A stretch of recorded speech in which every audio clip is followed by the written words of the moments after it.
to Cash Flow Savannah, episode 45. Today we have Brenda Hernandez as our guest. Chandler, what a pleasure talking to her. Brenda lives in Massachusetts, but she invests right here in Savannah, Georgia. Yeah, no, she has her operations figured out. Yep. Especially when, yeah, if you're doing it from Massachusetts, it's pretty cool. She's like, oh, I do my furniture. I send get it sent here, and then my brother, blah blah blah. I'm like, Yeah. wow, that's pretty impressive. She is So, organized for sure. But what no, else? What have you had going on, Chandler? I know you have been busy, busy, busy. Anything big going on your end? I know you've been running um, crazy. no, we just been kind of doing a little thing where we're helping with the setup of properties. So we're doing that a little bit now, and then just a normal old putting out fires everywhere. Yeah. So that's just kind of that's just business you get when you're doing short-term, medium-term rentals.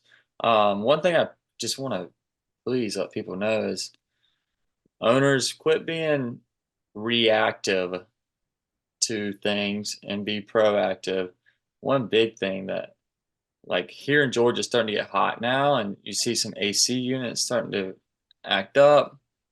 Just get it serviced. Like you're still going to cash flow with two services a year. Like just get it serviced twice a year. It'll end up saving you money. Like for example, we had an AC unit go out or just wasn't working well, and um, now the guest is upset, wants to leave early, blah blah blah. So Jeez. like yeah, so like that's a month's worth of rent, and if you just be proactive, and it wasn't like just a little air filter change, just minor maintenance details. So yeah, owners, please just opt in for that. Just I want to keep putting that on y'all. Yep. AC maintenance. And it's maybe what, Chandler, 200 a year, I want to say, for that service. And they come in every 6 months, they change the filter and they flush the system and make sure it's working. And if you're on that program as the owner and we call you, you're going to get a discounted service. You're not going to pay like charges for coming out after hours. You're not going to get weekend charges. And you, I think, even get like a 10% discount just for being on their maintenance plan. Yeah. So owners, please do it. Yes. Um, The guest wants, I think, over $4,000 back. Like they basically want a month's rent back because the AC wasn't working, yeah. which is ridiculous. But when you calculate, if they're without power for several days, we do need to refund them something. Yeah. And look at the downtime plus the anger. Now they might get a bad, we might get a bad review on that property. That's expensive. Like, oh, it's so much better for the unit just to stay in good shape. And if we can fix it quickly, then we won't refund.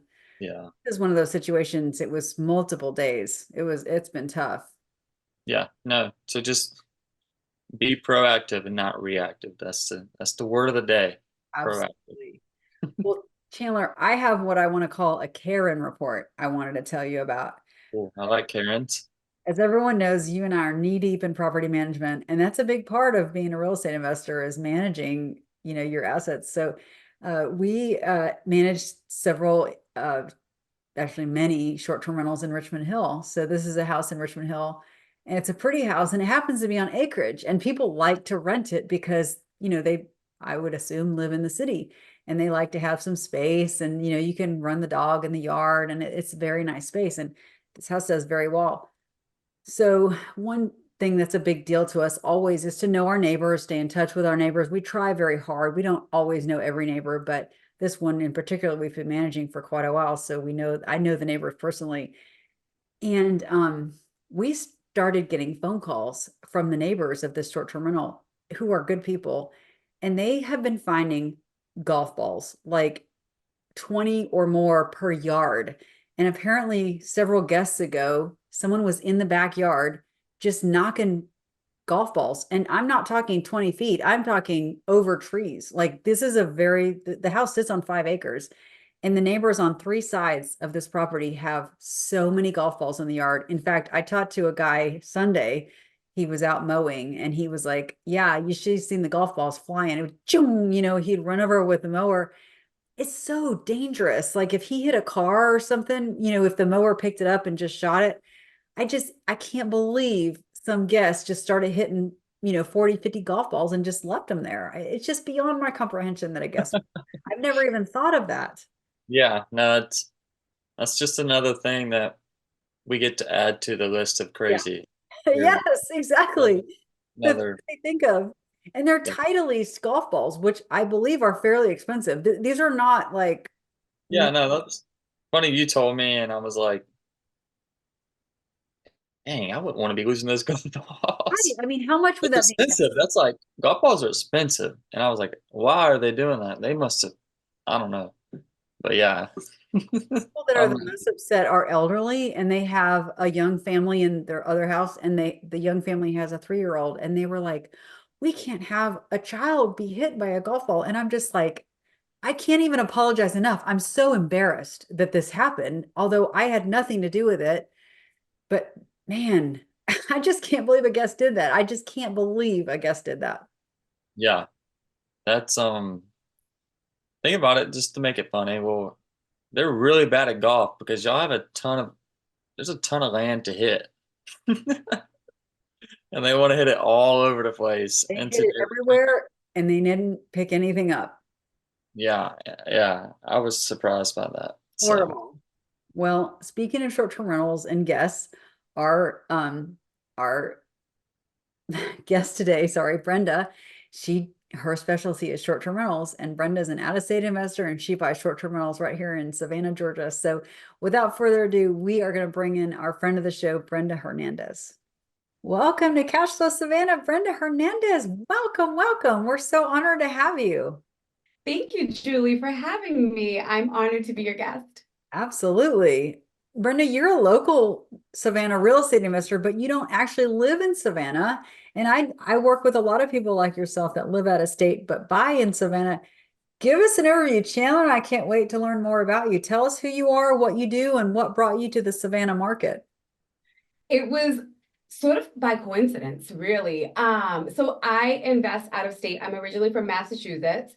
My girlfriend, who lives in the Atlanta area, had invited me to fly into Atlanta for a weekend. And it was me, my sister, and two of our girlfriends. And she said, let's drive down to Savannah. I'd never been. I'd heard so many amazing things. And so we spent the weekend and I was just in love, everything about it, the charm, the history, the people, the culture, the art, it just tugged at my heart. And so I've already been investing. And I said to my girlfriend, I love this area. And she said, we'll invest here. And I said, yeah, I guess I could. And so she said, let's look at what's on the market. So we just pulled up the MLS and started going through some stuff. And she's like, let's drive to these addresses and see these places on before we leave. We were driving back to Atlanta that same day. So we drove up to one of the addresses and there was a contractor still working on the property. We got into conversating with him. He was like, this market is blowing up. It's a great space to be. And so my eyes were like just bulged out of my head. I'm like, oh my God, like I need to be here. So fast forward to I go home to What, Massachusetts. when was that? What year? We're in 2024. I believe it was right. I want to say 2020. That was Okay, 2020, COVID. Yep. great. Yep. So I come home and I tell my partner, Roger, oh my God, I love Savannah. I want to invest in Savannah. And he's like, okay, well, let's do it. And I'm like, really? And he's like, yeah, let's Google like the top 10 realtors. And so we Googled the top 10 realtors, interviewed a few people. We landed on one and we called him. And we explained to him we were really interested in the market. He said, fly in, I'll tour you around. And so that's exactly what we did. We flew in, he toured us around all of Savannah, the areas that were great to invest in, the areas that were really growing. And we went home, came up with a game plan, and I just, within months, I started investing in short-term rentals in the area. Interesting. Well, I have a question for you because I'm interested. I like to hear, things from your side because I'm an agent. I already live here, so it's hard for me to go, well, how do they think when they're out of state? So you said you found the top realtor in Savannah But that means volume, right? Like he showed the most volume. Is that how you determine that he was a top? How did you determine that? We Googled who are the top 10 realtors in the Savannah area. And honestly, off the top of my head, I don't know how that list came about, but we just went through the list and called a few of them and interviewed them. And then this one particular realtor resonated with us, and we were like, all right, let's call him and interview him and see how that goes. Yeah, so that's how that happened. But were you looking specifically for someone that understood how to invest in real estate? Exactly. Yeah, that's exactly what we were looking for. We were looking for someone who'd understand where we were coming from, because not all realtors are created equal, and not all realtors understand the investor side of it. So Brenda, no prior investing when you visited from vacation, or had you already been investing? No, we'd actually already been investing. We started investing around 2018, 2019 in the state of Maine. We were investing in multis, and then COVID happened. My sister made a decision to move to Georgia, and I was devastated. And so Roger, my partner, made the recommendation of let's buy a house and short-term rent it, and so we can go back and forth and visit my sister in Georgia. And so that's kind of how I got into the short-term rental space and how I ended up investing in Georgia in particular. Oh, interesting. Mhm. So where out in Georgia was that? I started in Atlanta, and then when I went to visit Savannah, I just fell in love with the area, just fell in love. I went home, I couldn't stop talking about it. And so my partner was like, all right, well, let's jump in. Let's see what we have to do. Let's see if it's a market that's right for us. We connected with a realtor. We went in, he showed us around, and I knew immediately like that's where I wanted to be. Like that, it it feels like home. Savannah feels like home. So your That's awesome. sister's in Atlanta, but you have chosen, do you have some in Atlanta as well or only in I Savannah? do. I have two in East Point, Georgia, which is just outside of Atlanta, about 10 minutes, 12-minute drive from the airport. But those are purely an investment. Savannah, like that's my love. Us too. What Yeah. So go that ahead. first rental here in Savannah, what was the process like when you found your first one? It was fairly easy, fairly fast. It was actually, I think it was in August of 2020 because we had to do everything online. And so our realtor went in, he FaceTimed us. And walked us through the property. Then he sent them some videos that we could kind of sit with it and see if it really was something that we wanted to pursue. But we communicated and we did everything through the online process. Even the closing was virtual. A Cool, little bit cool. of So learning how to navigate that, but it was fairly easy. tell us a little bit about that property. I want to know where it is, what kind of property it is, and what you're doing with it right now. Oh my gosh. So it's my baby. It's a 4-bedroom, 2-bath house. It is about 1,400 square feet. When I pursued that venture, I was interested in it because it had just been remodeled and I wasn't going to have to put any work into it and I could immediately get it ready for the short-term market. Mm-hmm. Live and learn. We purchased it when we got in, we furnished it, and then the house started to sink. Yeah, we had a little bit of a foundation issue. This was Um, where? What part of town, Brenda? it's actually just outside of Savannah in the Pooler area. Fuller. Okay. And it started Yeah, to ink. it started to sink, yes. The doors started shifting, and the hinges were no longer, or I should say the lock wasn't matching. And I'm like, oh my God, this doesn't seem right.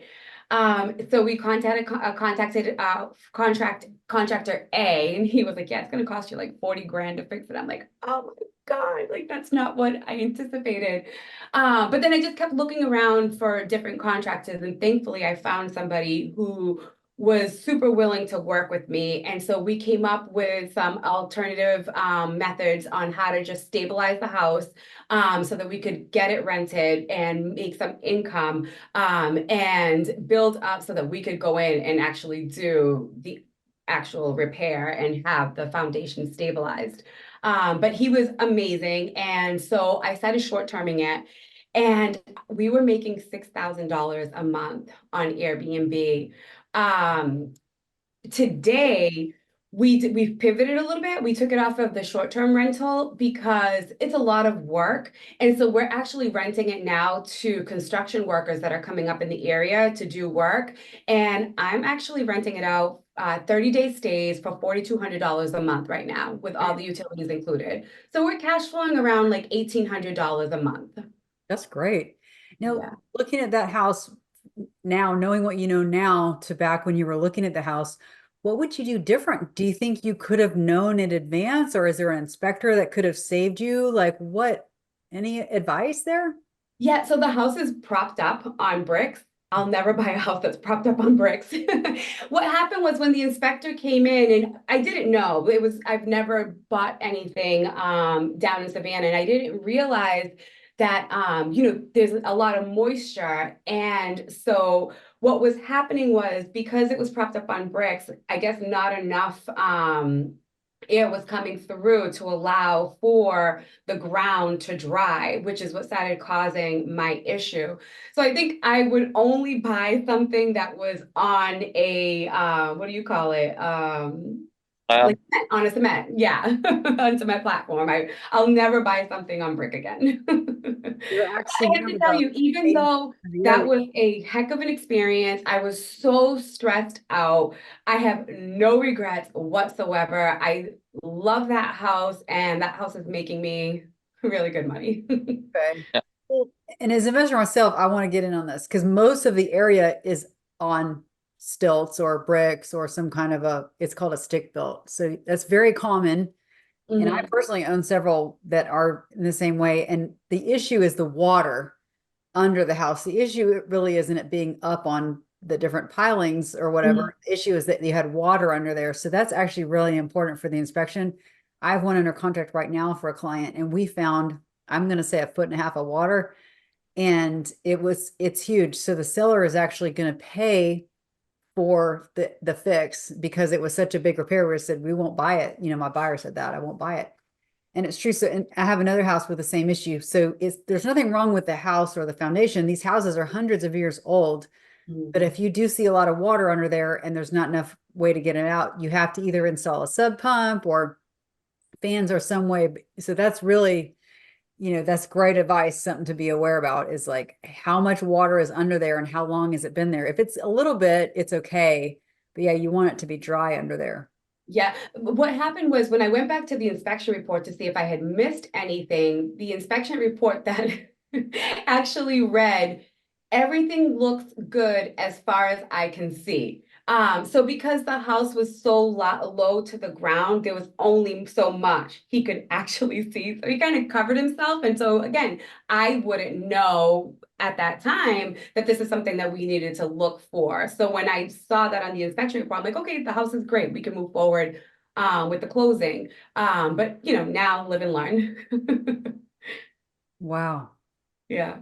So I want to ask, is this the only property you have in Fuller? Or do you have a few more now? No, I have two more. I had bought one so the first one I got in July, August. The next one I got in around September. It was a 3-bedroom, 2-bath, 1,700 square feet. And I paid $215 for that one. Great. Yeah, so it was a steal. And I put that on short-term rental right away because it was a townhome. So that one did a little bit less. It was bringing in around $4,000 a month. And today it's actually a midterm as well. I actually have a woman who's been renting it since August of last year, 30-day stays, and she's paying $3,200 a month for that one. Great. With it being a townhome, have you had any issues with the HOA? So originally, when we went to buy that house, we pulled everything we could to make sure that there would be no problems short-terming it. And then we received notification that something had been changed and we couldn't do short-term rentals anymore. So that's why we pivoted and are doing 30-day stays instead. And it's working out just fine. Again, I love the short-term rental space, but it's a lot of work. So the midterm, it just makes it a little bit easier and just as profitable. Mhm. Yeah. We like midterm rentals here, especially they work in Pooler. They're working really well in Pooler because of that new Hyundai plant. And so Yeah. everybody is staying in Pooler because I guess there's just not enough housing in Pembroke for these Yeah, people. and So so the wonderful thing is I'm just a short distance from the airport, but I'm probably about 15 minutes away from downtown Savannah too. So it's like a perfect space to be in. yeah, for sure. Pooler's, someone asked me a couple weeks ago, hey, what's not downtown Savannah, but outside of Savannah is a place you would invest in? And I told him Pooler. Mm. Yeah. That's, you're not paying the Savannah prices, but you can kind of pay a little bit less and still get some good returns. And I was like, Pooler, no doubt. So Pooler's a good place to be if you're looking. Yep. Yeah, and there's some wonderful stuff happening there. Like I said, I bought that one for 215 back in 2020, and I think it's valued at like 265 now. So I'm happy. That's a good. Brenda, I want to ask. So you have those properties and Poolers. Have you got anything recent, or is that all back? You said back in 2020 you're buying this, or So because I have three short-term rentals slash midterm rentals in that area. Because I've gained a lot of success, Roger, my partner, is actually liquidating a good portion of his portfolio in Maine and redirecting it to Savannah. So we're really getting things ready so that we can go hardcore in that area. And hoping within the next year, possibly even move to the area. sweet? Great Y'all luck. like it that? All right, cool. Oh yeah. It's just it's the beauty, it's the forward thinking, it's the art. Like I just feel like you walk in and it's this like you walk into and it feels like you're walking into the history, but everyone's so forward thinking at the same time. Yeah, it's just got so much charm. I'm Cool, a cool. Southern girl at heart. There you go. So are Yeah. you looking? Are you going to buy more short-term rentals, or are you trying to look for something else? To So our objective is to hit 10 short-term rentals slash midterms, and then we'll pivot and start doing some multis or combinations of. Nice. Yeah. But how do you? I'm super focused on, getting to 10 short-term rentals. I don't know why that's the number that resonates with me, but that's what feels good to me. And so once we hit that, we'll go ahead and start kind of diversifying a little bit.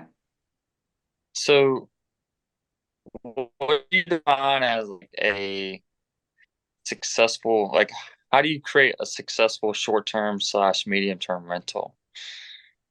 Like, what are some things that you're like you have to make that short-term rental or medium-term rental successful? I think you need to stand out from the competition. You have to furnish it right. You have to make it beautiful, but you also have to make it livable.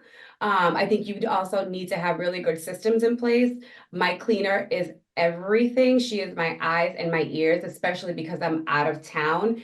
And then I also have an amazing contractor that I can trust with my eyes closed. And so I think that would be the biggest thing for me being out of state is making sure that your systems are in order, making sure that your place is a 5 star, and that also just is very welcoming. I And customer gotcha. service, of course, you've got to give great customer service to your guests.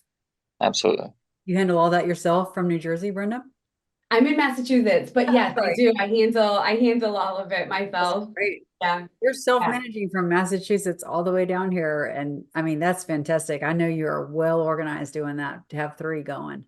Yeah, for sure. And then, like I said, once we hit 10, we'll kind of reassess on how we're doing things. I'll grow out a management company specifically for short-term and midterms. But in the immediate, I personally feel like it's super important to be involved, get to know the systems, the day-to-day, so that when I'm ready to bring in a staff, I know what to expect and I can help make sure that they're doing things in the correct way to ensure success for everyone. How are There you you go. furnishing your homes and making them look beautiful? What's your tip? Do you have any tips and tricks for how to furnish and still keep it under a budget? Yeah, so in Savannah, I love color. I feel like it's like this tropical feeling. So I love to add a lot of color. For me, I find that my places either they get rented on a midterm level by construction workers, or I have a lot of bachelorettes coming in. And so I make it fun. I typically add a pool table into my short-term rentals when possible. So of the three, two of them have pool tables. One of them is like in the kitchen slash like this empty space that we converted. And then the other one, we actually put the pool table in the garage. We converted the garage. We had like really cool greenery and artwork and like little bar stools and bar table. And we added a pool table. And so I think it just makes it fun. And if, you know, people come in, they don't necessarily have to go out if they feel like staying a night and resting, and still enjoy their time at the house. Are you There you coming go. here to set that up yourself every time you buy a house, or how are you decorating? Yeah, so what I typically do is if I know that we're going to close on a specific date, I start ordering and I hire my sister, my brother-in-law. And so I send everything to them. I'm ordering everything online, sending everything to them. They rent a truck, they drive up to Savannah, and then I fly in within 24 to 48 hours. We are just knocking things out. And by the time, usually I'll fly in on Friday, by the time Monday comes in, the house is completely done. And yeah, it's all systems go. That's amazing. Yeah, Yeah. yeah. It's a lot of work, but I love it. Yeah. So how do you, so you have 10, 10 is your next goal. How do you plan on like kind of scaling to 10? Like what's your main strategy, especially out of state? I feel like how do you get to 10 from out of state? Like how are you finding deals? So what's your strategy? So we actually find the majority of our deals on the MLS. Like it's crazy because people are like, I can't find stuff. Like I don't know where they're looking. We find stuff all the time on the MLS. And then we just connect with great realtors like Julie, investors like Julie, who just know where things are. So that's our biggest thing is like networking with the right people. I'm hoping that interest rates will come down over the summer. We'll see what happens. There's a lot of talk because I do have equity in my home. So I'm hoping to be able to pull some of that to reinvest it to grow the portfolio. And then, as I mentioned, Roger's depleting a lot of his portfolio in Maine and redirecting it down south. Will you 1031 Cool. exchange some of that, Brenda? So in the immediate, not right away because he's got partners that he's got to pay out. But then as he starts liquidating, he starts getting closer to the end, then he'll be able to 1031 some of those. Nice. Yeah. Yeah, Roger's spoken with me about that, and it's tough to be a landlord in the Northeast. There are so many things that Chandler and I know nothing about, don't really care to know anything about. I heard it's pretty brutal there. The winters are rough on real estate. Yeah, so it's funny because Roger was all for me investing in Georgia. He's like, I will support you in every way, but he couldn't understand why I wanted to invest in single homes. He just didn't see the vision. And now he sees how I've actually invested in C plus or B neighborhoods, and my clientele just is easier. And then I also don't have to pay all those heating bills that we have to pay in Maine. And because it's such a beautiful area and there's people coming around all year long, I'm just constantly being booked. And so he's completely shifted and he's on the Savannah Brenda board now. He's like, all right, I'm with you, I'm going. Yeah, yeah. So do you plan on going outside of Pooler or all in Pooler? Oh no, we're definitely going to go outside of Pooler. I'm super interested in actually investing in Savannah. We've seen beautiful neighborhoods, upcoming neighborhoods, B minus neighborhoods that have so much opportunity that the houses are priced so well, exactly where we want to be. And so I'm so for investing wherever there is an opportunity. Tell us how There you you go. run your numbers, Brenda. How do you determine what a good deal is? And how do you determine when to go for a price reduction? I love a price reduction. So I'll be really honest with you. When I started buying, Julie, it was during COVID, and my heart was really set on investing in that area.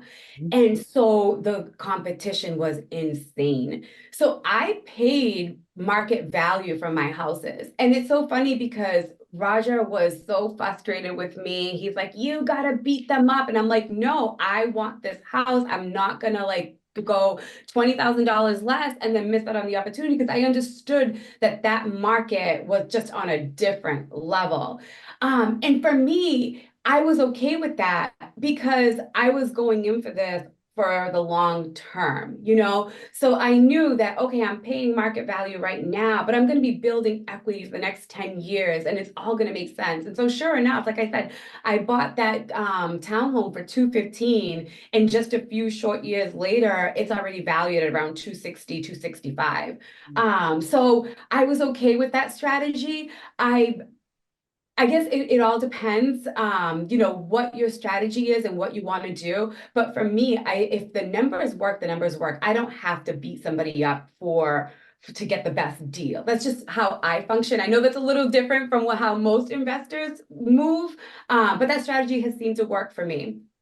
Well, I want to speak to what you're saying, Brenda, because I was here during that period. I bought 10 doors during well, I don't know if we call it the shutdown, but I went nuts when it was really closed off and everyone was freaking out. That's when I bought.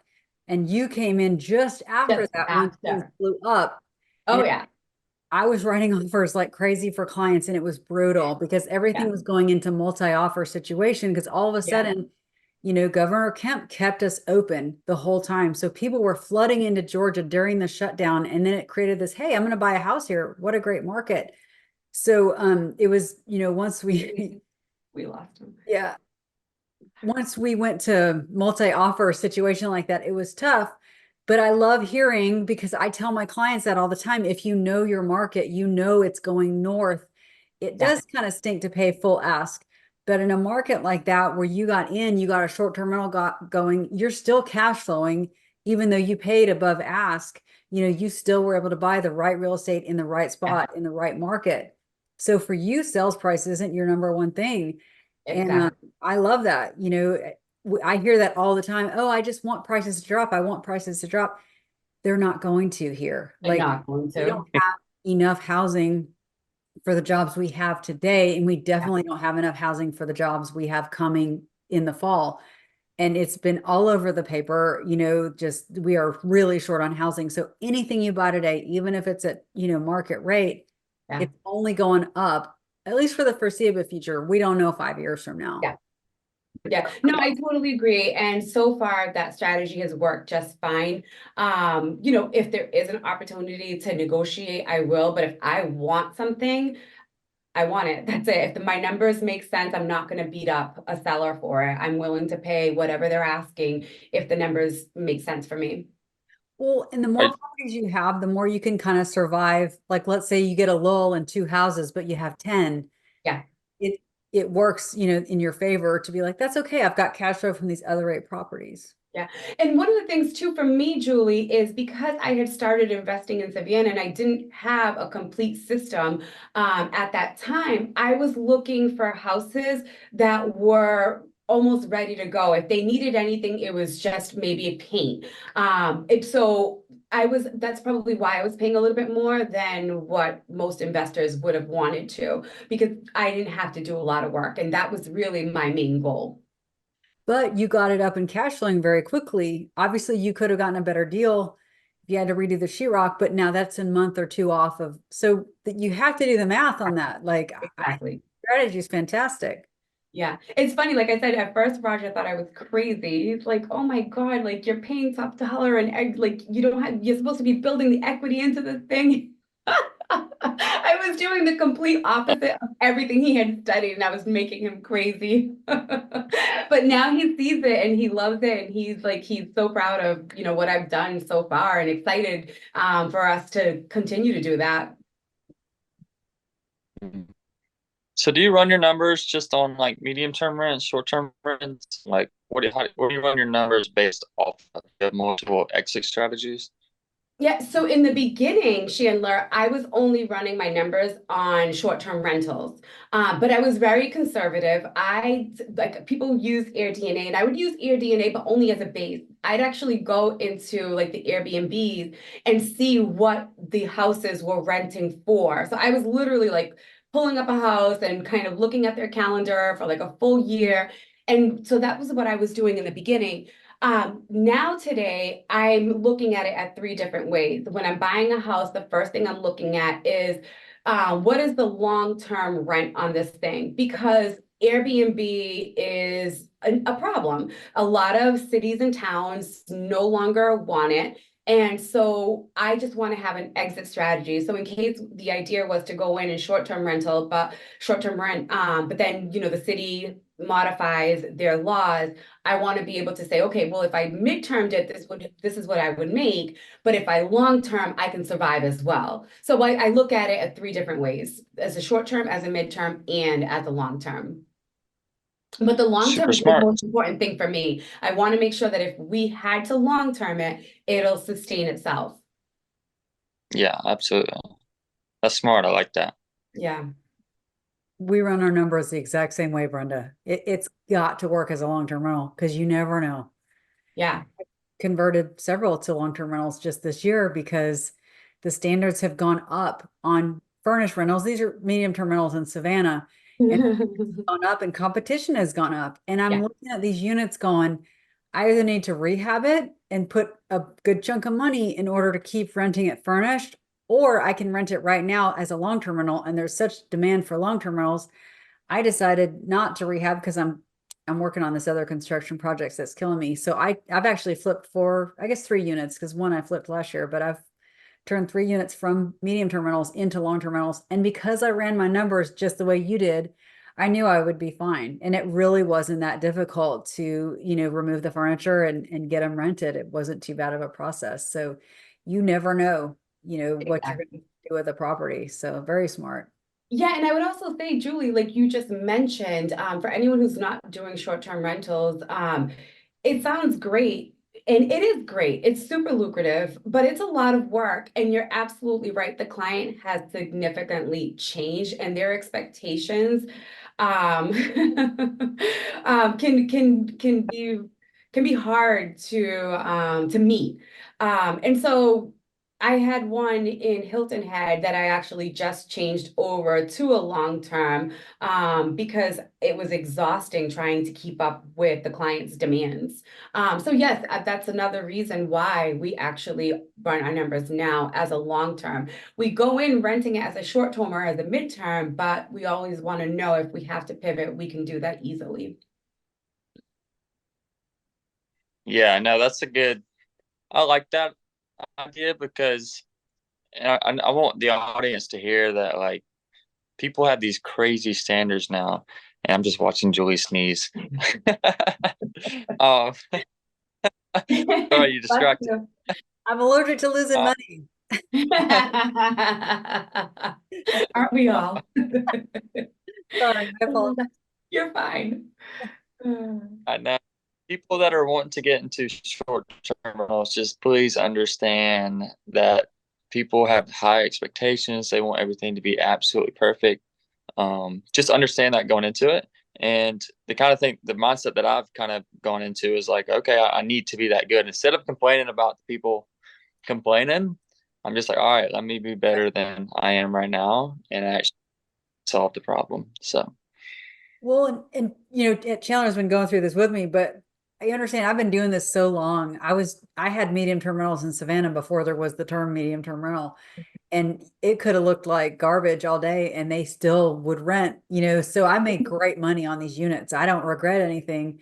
But many of my properties that are short-term rentals, two of them actually in Pooler, Brenda, one in Richmond Hill, they got to the same level, right? My portfolio is old, so I don't have any new builds. I don't have any recent remodels that, so there are multiple properties that this in the last year or so, I have kept the furniture there. I have gone ahead and put money into, and every single one that I have done that with has rented so well, very few complaints. Like I'm very thankful in that I got in at a low price point. I furnished them, made a really good amount of money back before we had so much competition. And then, but I looked at where they were, like the one in Richmond Hill, for example, it had been one of my best producers. And then all of a sudden it just was not good. Like the bathroom needed a remodel. It only had one bathroom. And I said, I'm going to shut this down. I'm going to put a significant amount of money in and I know I'll get it back. But yeah, these units in Savannah, I was just like, it's just not worth, it's always about the math. I can't say, Exactly. because there have Mhm. been somewhere I've been, yeah, I'm going to put money in one of my ones and in Puller. I rehabbed and it's done so well ever since. I'm just really proud of it. It's called Cake. And I'm so glad we put a little bit of money into it because it's just, I've already gotten the money back. And That's plus, awesome. yeah. Yeah, I think it's like you said, it's personal. You have to look at your numbers and see what makes sense for you. I think in the immediate, my singles make sense as a short-term, midterm, but 7, 8 years from now, I might have the same situation as you. They might be outdated. I might have to go in and do some renovations, and I'm not sure if I'm gonna want to do it at that time, but we'll see how it goes. Well, and two, it's interesting to me that, Roger really started in the multifamily space and very much had a mind for multifamily. And then you came in and started buying single family. And this is a debate that you'll hear among real estate investors all the Yeah. time. And I own both. I mean, you do too, Brenda. And, so I understand both sides. But at the same time, I just really believe that, especially if you can get a single family home in a great location, Mhm. they're not making more of those. They're making less and less of those every year. And so even though I'm to the point where I'm not aggressively looking for a bunch of single family homes, I'm not going to sell the ones that I have because they're only going to keep going up in value. A family will always value a single family home to rent or buy over staying in a duplex unit or an apartment complex. There's just a hierarchy of where people want to live. So I think that the single family homes are just going to keep continuing to go up in value. And the management is so much easier when you're just dealing with one guest, not affecting another guest. Yeah. That does go into my calculations as well. I also feel too, Julie, with the way the market is and how expensive the market is, there's a lot of like, mid 20-year-olds or young 30-year-olds who don't have the means right now to actually purchase a single family, but have a family. And so they'd much rather be in that home. And so I'm also looking at in the future as the market continues to grow and get more and more expensive, we'll be able to, help these people have something that feels like theirs. That's great. Talk to us about the Mhm. lending, Brenda. Real estate is so dependent on good lending. So can you kind of tell us how have you managed to borrow the money for your houses? What kind of a loan do you use? How'd you figure it out? Yeah, so I have a great broker that I connected with. And if you ask me how I met him, I honestly don't even remember. It must have been at a networking event. Okay. But I use him for all of my purchases. And so we usually do 30-year fixed terms with a 20% down payment. And it's worked perfect for us. It's really just been great. He does a lot of the heavy lifting, and all I do is provide whatever he needs and sign away. Yeah, I found a great broker. In Maine, and what we actually have a great relationship with a small bank, and that's been amazing as well. And so that particular bank, they just like will support anything that we're trying to do. So as we move forward in the Savannah area, we are hoping that we can create that same relationship with local banks in the area. We just haven't done that yet, but that is definitely one of our biggest objectives. Great.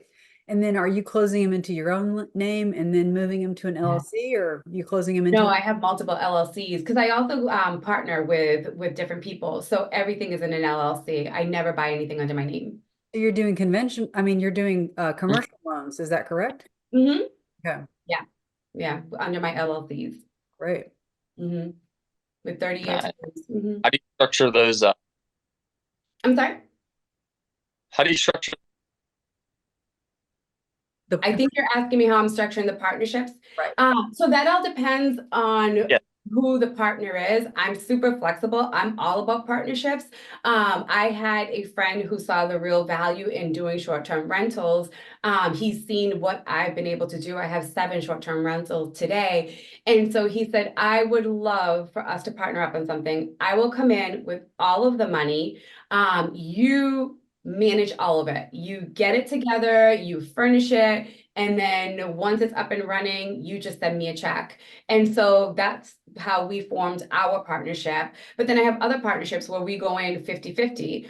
So it really depends on the person and what their objectives are. But I'm super flexible. I'm all about partnerships. I feel like that's the best way to grow. And so if number one, I need to make sure whoever I am partnering has the same values that I do. And if we do, then I'm willing to do whatever it takes to make that partnership happen.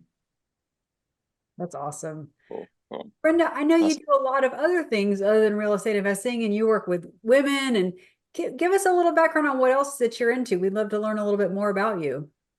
Yeah, so through the short-term rental space, like which I absolutely love, like I love the whole like just flying into Georgia and like lifting and putting things together and just seeing the transformation. So I actually just started a home staging and Airbnb styling business. It's designed by her.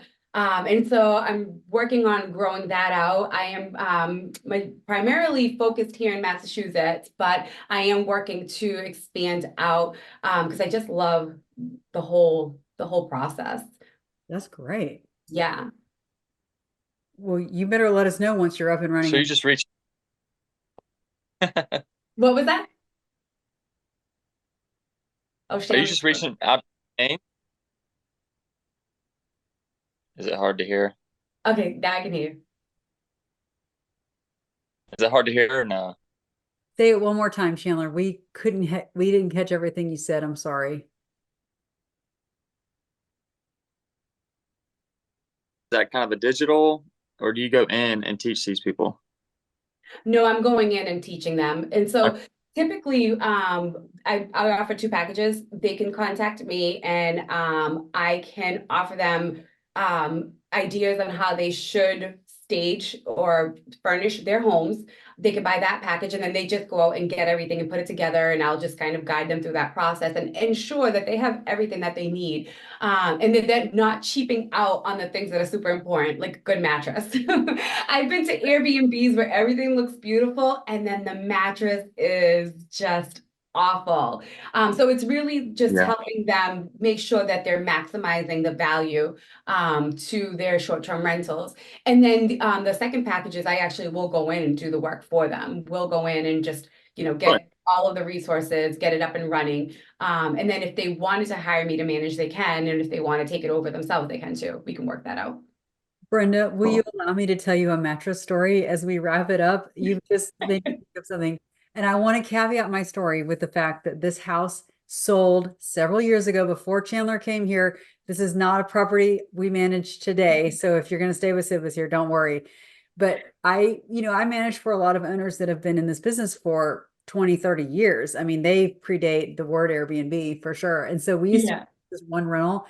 And these owners were very, very cost sensitive. They had been making a lot of money on the least amount of decor for years. And that was how it was. And that wasn't going to change. And so we knew because they had told us that the mattresses in the unit, and this is in the historic district, the mattresses came from a used hotel mattress sale, if you can imagine. Oh my God. I'm like, oh, like that's not attractive to me. I know things, Yeah. anyway, Yeah. not a good thing. So what, of course, we cover it. We're really big at Sid Was Here. We use a zippered, bed bug mattress protector. We're going to have a second cover on top of that. So, I knew the guests weren't in danger, but just on all levels, I was always like, about those mattresses. And then it was funny because we had this one guest stay in that one particular unit, and she must have messaged us 13 to 20 times. Where did you buy this mattress? This was the best No. sleep I've ever had. And I kept telling my customer service rep, I'm just like, we don't know. The owner won't answer. Like, I'm like, how do you lie without lying? But I was not gonna say it was bought at a used mattress sale at a hotel. I wasn't gonna say it. I'm like, Yeah. reputation will be mud.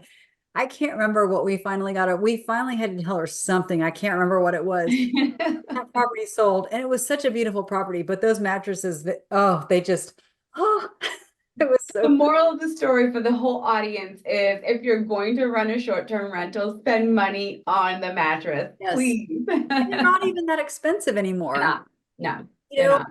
there's nothing wrong with saying I got it on Amazon, but I got the nicest one I could get on Amazon. Okay. 100%. Yeah. Never say used mattress sale at a hotel. No. I was not going to know that. I was not the truth, and what I was going to say, we're not going to. That's hysterical. Oh my God. Thank you so much, Brenda, for coming on. It's been a pleasure to learn about your portfolio, and I can't wait to see you again. You and Roger have been to several of our meetups, and we hope you keep coming. Absolutely. We love you guys. I know you're going to live here soon, and we love having you a part of our community, even if it's part-time. We're so honored to have you as part of our real estate investor community. Well, thank you, Julie. I appreciate it. And I appreciate you guys having me. Chandler, it was great talking to you. But yeah, this was great. Thank you for the opportunity. Thank you so much, Brenda. We wish you all the best. Thank you. Have a good one, guys. All righty. Well, thank you for listening today. Please let us know what you want to hear more of, and we're here for y'all. We want to give y'all as much information as we can. Also, please like, comment, subscribe, share it to everybody. We want the knowledge to be spread as much as we can get. And we will see you in the next episode. Thank you. Thank you so much. Bye-bye.